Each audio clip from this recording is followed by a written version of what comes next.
আসসালামু আলাইকুম এভরিওয়ান। আশা করি আপনারা সব ভালো আছেন। আলহামদুলিল্লাহ আমিও ভালো আছি।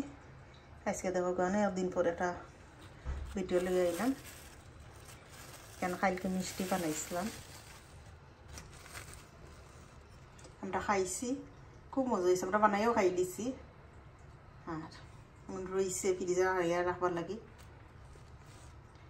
ক্লিন ফিলিম দিবান দিয়ে রাখি দিম, তো ঠান্ডা হইলে আরও ভালো হইব ইফতারের সময় খাইবার লাগি। খুব মজা হয়েছে, আসলে হাসারির মজা হয়েছে, মিশা মাত্রাম না। মিল্ক পাউডার দিয়ে বানানি আর কি, সানা দি নাই।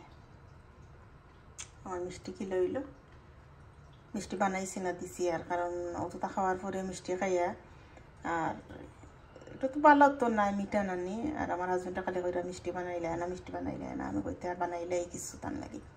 এবার আসলে একটাও খাই, একটার বেশি তো আর খাওয়াও যায় না। তবে দুধের সামনে থাকতো একটাও আর কি, আর কিন্তু নাই। আপনারা সব ভালো থাকবা, সুস্থ থাকবা, সবে সবার লাগে দোয়া করবা। আসসালামু আলাইকুম, আল্লাহ হাফিজ।